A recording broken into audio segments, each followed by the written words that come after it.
예수님께서 가이사랴 빌립보라는 곳에 가게 되셔요. 가이사랴 빌립보는 갈릴리보다도 위쪽에 위치한 곳이에요. 예수님께서 제자들을 보시면서 이런 질문을 하셔요. 굉장히 중요한 두 가지의 질문을 하십니다. 첫 번째는 이런 거예요. 사람들이 나를 누구라고 하느냐? 그런 질문이에요. 그리고 또 하나는 이런 대답을 했겠죠. 그래? 그렇다면 너희는 나를 누구라고 하느냐? 이 배경이 있어요. 참 아이러니한 건 여러분에게 여러 번 말씀드리지만은 예루살렘을 중심으로 한 것은 굉장히 척박해요. 그 중에서도 사해바다는 물고기 한 마리 살지 않는, 그리고 광야이죠. 그곳에서는 하나님을 바라보는 공동체들이 모여요. 하나님만을 바라보겠습니다. 하나님의 음성을 듣겠습니다.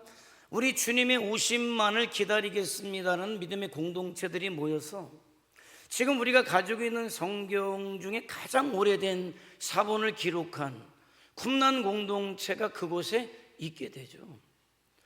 그런데 참 아이러니한 건 뭐냐면 갈릴리 북쪽으로 갈수록 굉장히 풍요롭다는 거예요. 물고기도 많고, 갈릴리 북쪽으로 가게 되면 나무도 많이 우거지고, 거의 우리나라에서 보는 산과 들과 거의 진배 없어요. 그런데 그곳에 가이사랴 빌립보라는 곳이 있는데, 그러면 남부 쪽에 비해서 북부 쪽에 있는 백성들은 더 하나님으로부터 풍요로우니까 축복을 받았다라고 생각이 되잖아요.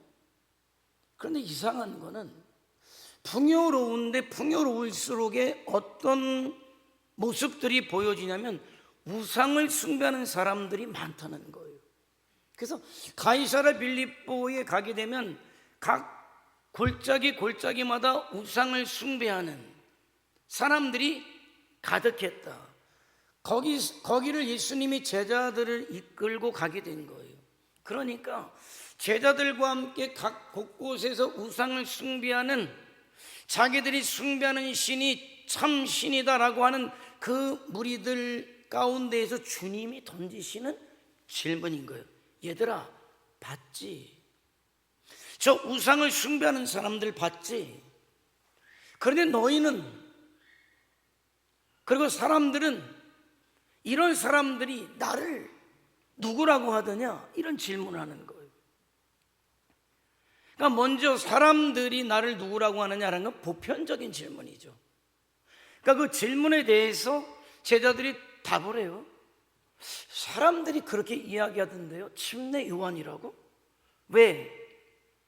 침례 요한이 광야에서 회개하라 천국이 가까웠다라고 외칠 때 수많은 사람들이 침례 요한의 말씀을 들으려고 몰려들었고, 회개 역사가 일어났고 요단강에서 침례를 받게 되었다는 거예요.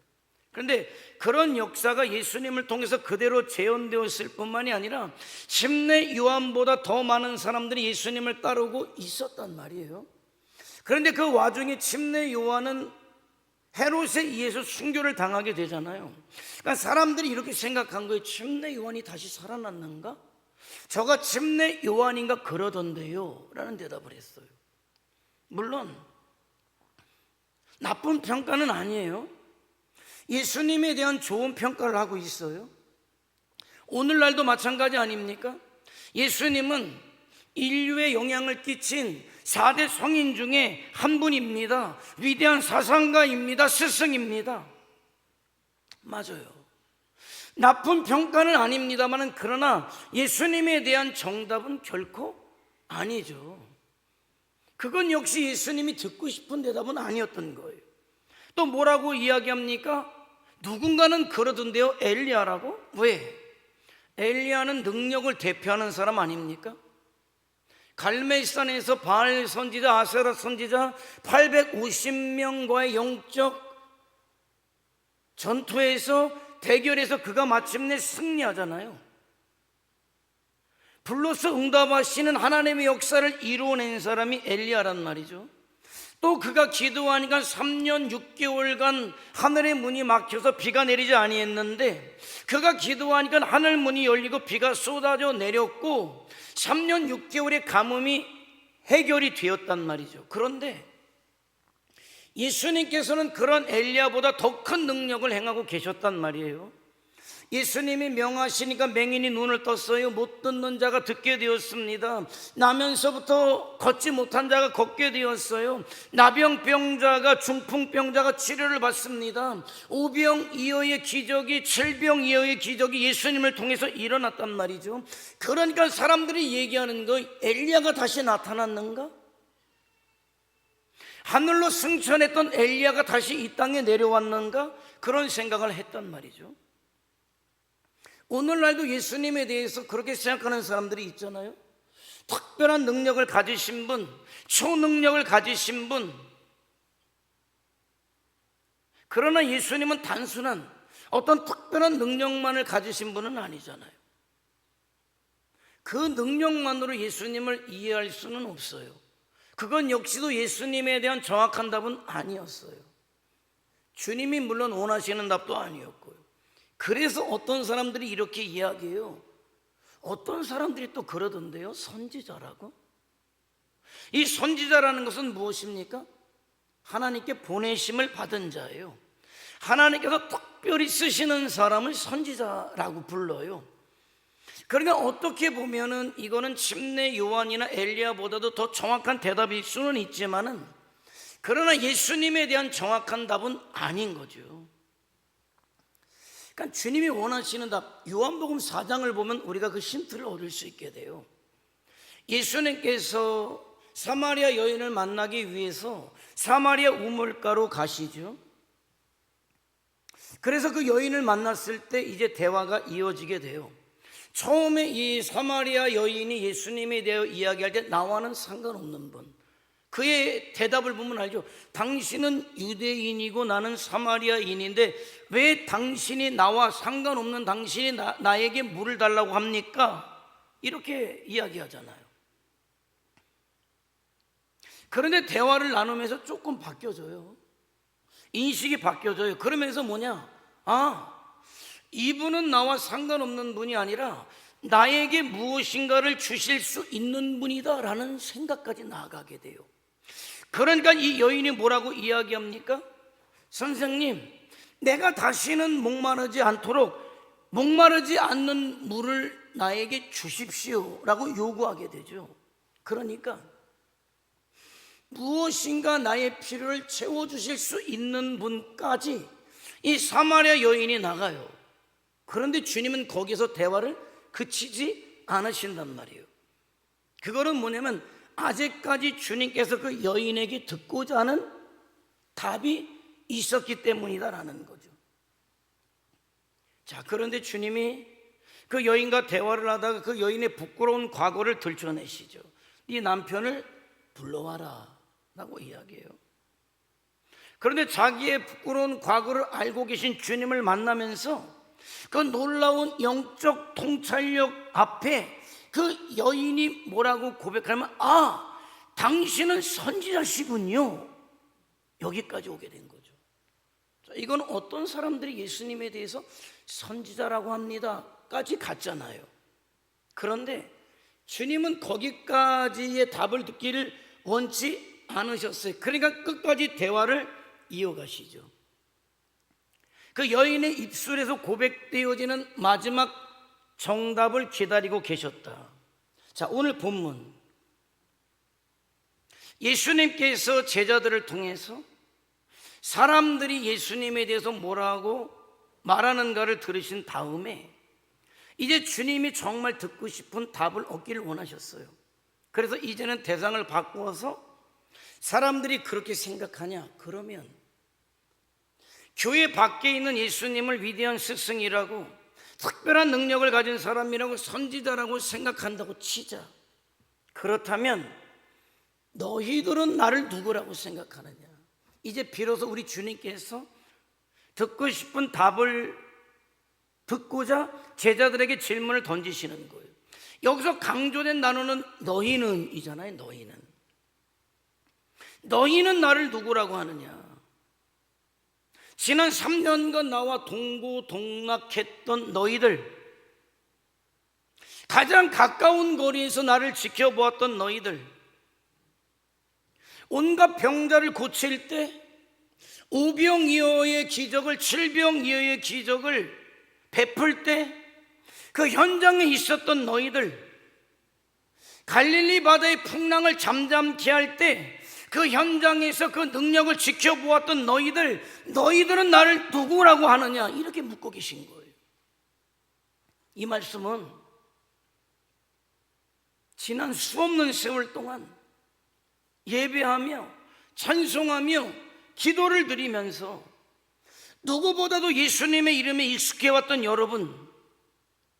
여러분에게 던지는 질문이기도 하다는 거예요. 여러분은 예수님을 누구라고 이해하고 계십니까?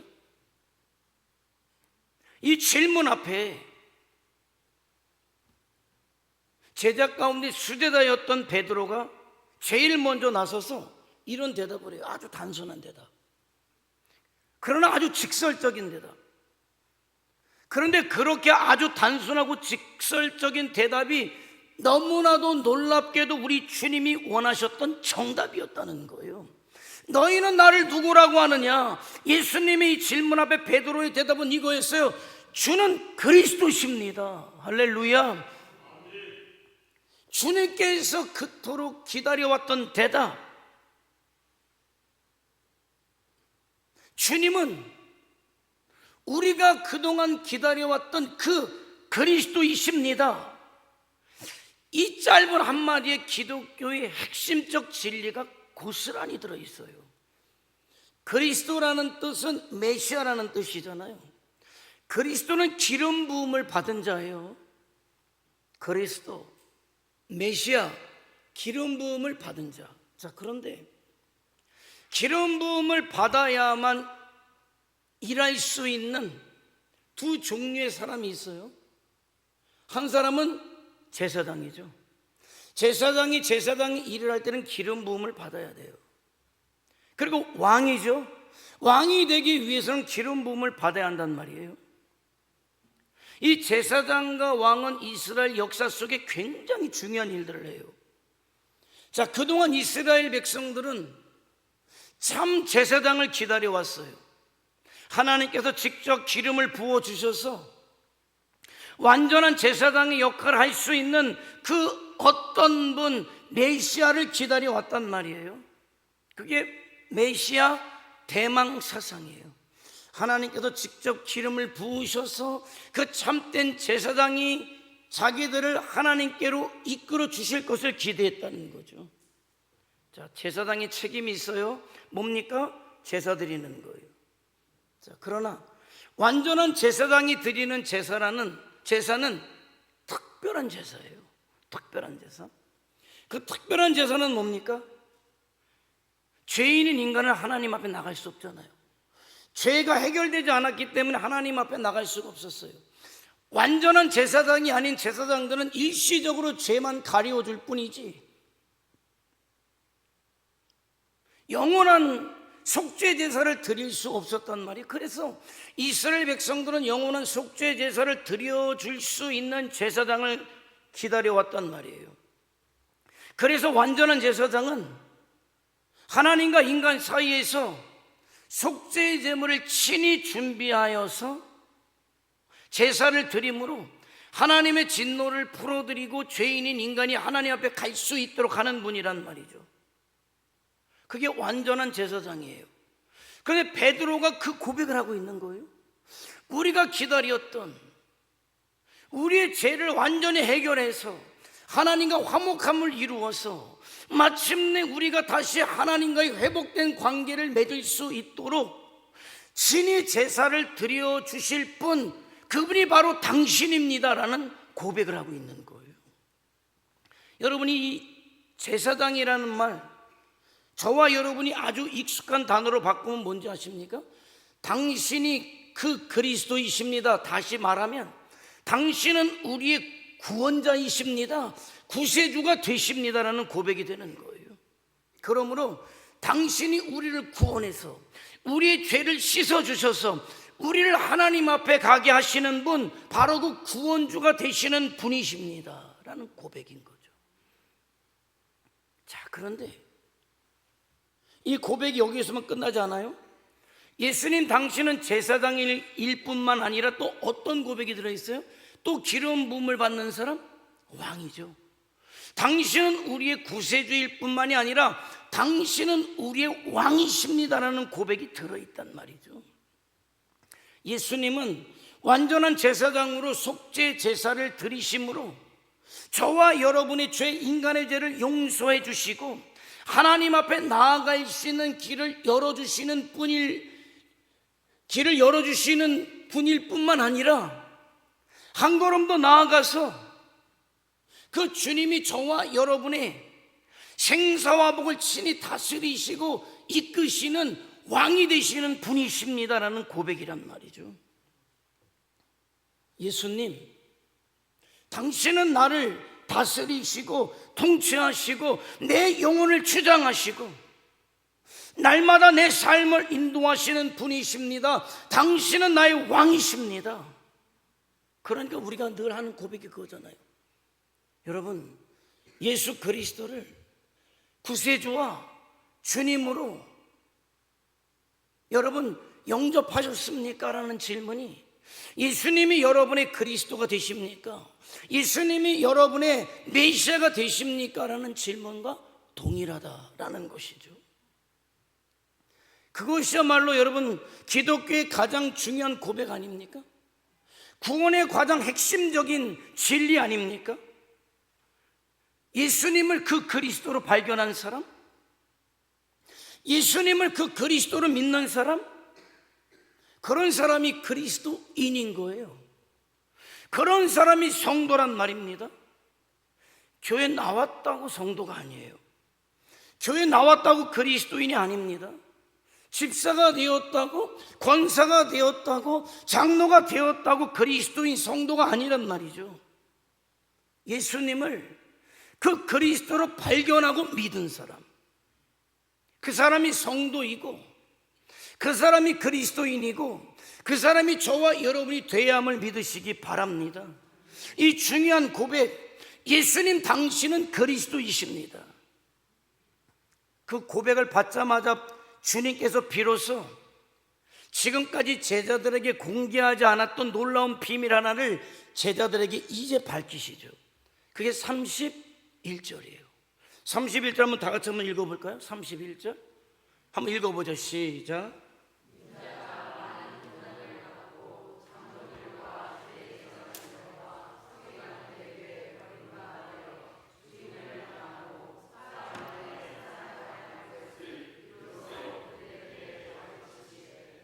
여기서 중요한 단어가 비로소예요. 비로소 저희에게 가르치셨다. 비로소 뭘 가르치셨습니까? 이제 예수님이 얼마 안 있으면 십자가에서 죽으실 것이다. 왜? 고백했잖아요. 당신은 제사장이십니다. 구세주이십니다. 우리의 죄를 해결하실 분이십니다. 고백했잖아요. 그래, 맞아. 네 고백에 맞아. 이제 내가 십자가에서 너의 죄를 위해서 죽을 거야. 대속의 죽음을 당할 거야. 그렇지만 내가 너의 왕이 되기 위해서 사흘 만에 부활할 거야를 비로소 가르치셨다는 거예요. 그동안은 제자들에게 공개하지 않으셨어요. 왜? 믿음이 없으니까, 고백이 없으니까. 베드로에게서 주님께서 그리스도라는 고백을 받고 나셔서 비로소 그 제자들에게 위대한 진리를 그들이 받아들일 준비가 되었다라고 생각하셨기 때문에 기독교의 엄청난 진리의 극점이 바로 십자가와 부활 아닙니까? 그 십자가와 부활에 대해서 비로소 말씀하셨다라는 것이죠. 이제 내가 죽어야 한다. 그러나 사흘 만에 사망의 권세를 깨뜨리고 나는 부활할 것이다. 왜 이것을 이때 밝히셨을까요? 고백했으니까. 주는 그리스도이십니다. 이 말 속에 이미 두 가지의 신앙의 고백이 들어있기 때문에 그래요. 첫째는 예수님은 구세주이십니다. 두 번째, 주님, 예수님은 우리의 왕, 우리의 주님이 되십니다. 예수님은 제사장이시고 예수님은 왕이십니다. 여러분, 이게 계속 신약에 흐르는 사상이고 매 설교 시간에 나오는 이야기 아닙니까? 그 얘기는 핵심적이다라는 거예요. 저와 여러분이 다른 거는 몰라도, 다른 거는 다 잃어버려도 예수님이 나의 구세주가 되시고 나의 주님이 되신다는 그 고백만큼은 잃어버려서는 안 된다라는 것이죠. 예수님께서 참된 제사장이 되시기 위해서는 반드시 죽으셔야만 해요. 제사장이 중요한 책임이 무엇입니까? 제물을 준비하는 거예요. 속죄의 제물을 준비하는 거예요. 그런데 예수님께서는 제사장으로 친히 자기의 몸을 속죄 제물로 준비하셨습니다. 그래서 십자가 위에서 친히 자기 몸으로 완벽한 속죄 제사를 드리신 거예요. 죄 때문에 하나님 앞에 나아갈 수 없었던 저와 여러분을 대신해서 하나님의 진노와 하나님의 채찍을 맞으시기 위해서 주님께서는 자신의 몸을 십자가의 제물로 드리기로 결심하셨단 말이죠. 그리고 십자가 위에서 하나님의 진노를 대신 받으셨고 거룩한 피를 흘리셨단 말이에요.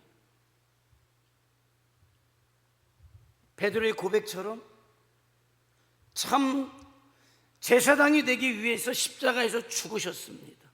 그리고 저와 여러분의 왕, 저와 여러분의 구주가 되시기 위해서 사망 권세 깨뜨리시고 다시 부활하셨단 말이죠.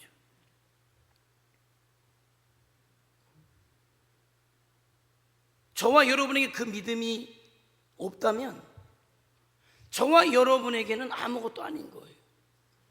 우리 주님이 죽으셨지만 다시 살아나셔서 주님이 부활의 생명을 나에게 주셨다는 믿음이 저와 여러분에게 있기 때문에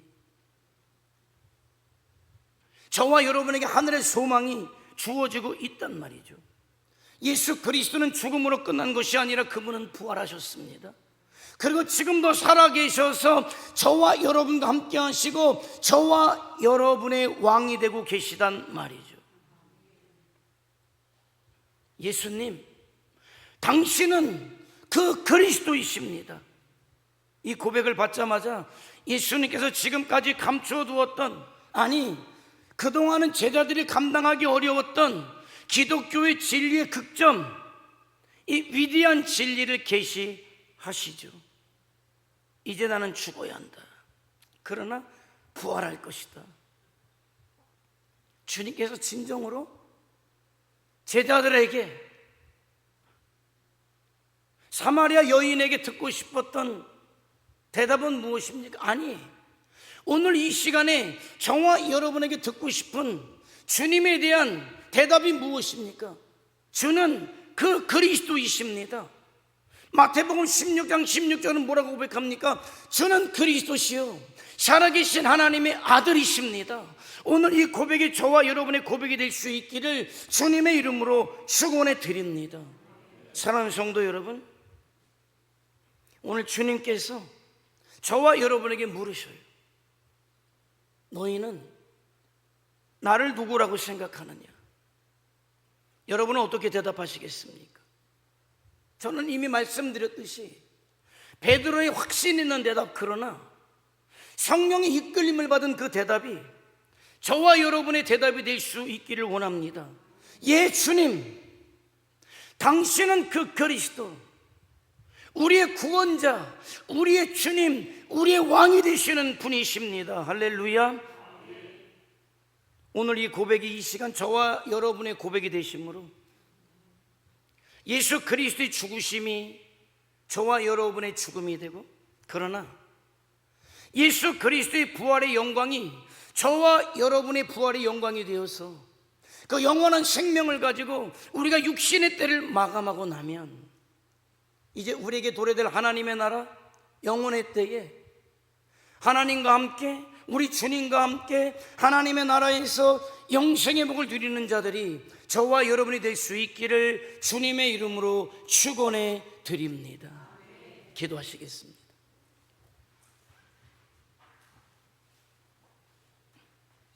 늘 주님께서 여러분에게 듣기를 원하시는 대답이 있으셔요. 아니, 늘 묻는 질문이 있으셔요. 그 주님의 질문 앞에 여러분은 어떤 대답을 하십니까? 사랑하는 아무개야,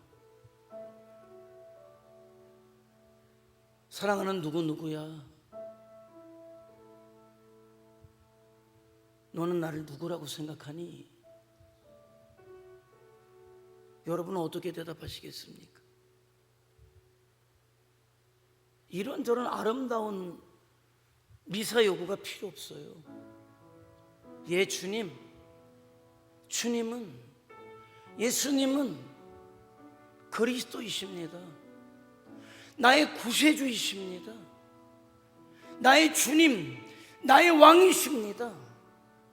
나를 구원해 주신 주님의 은혜 앞에 내가 서겠습니다. 나의 왕 되신 주님 앞에 내 삶을 맡기겠습니다. 그리스도이신 분, 구세주이신 분, 왕이신 분, 그 주님을 만난 사도 바울이 했던 고백을 기억합니다. 내가 그 그리스도를 만났으니, 내가 구세주와 주님을 만났으니 나는 이제 살아도 주를 위해 살고, 나는 이제 죽어도 주를 위해 죽는 자 되겠습니다. 얼마나 기뻐하셨는지 몰라요. 베드로의 고백 위에 교회를 세우신 주님께서 사도 바울의 고백을 받으시고 그를 통해 수많은 영혼을 구원하신 주님께서 오늘 저와 여러분의 고백을 통해서 이 땅에 그런 역사를 이루기를 원하신다는 것, 오늘 이 고백을 주님 앞에 드릴 수 있기를 원합니다. 주님, 내가 주님을 사랑합니다. 나의 왕 되신 주님을 사랑합니다. 나의 구세주 되신 주님을 사랑합니다. 일평생 나와 동행하시고 나를 통하여 일하여 주시옵소서. 다 같이 주여 한번 부르며 통성으로 기도합니다. 주여, 전능하신 아버지 주님 감사합니다.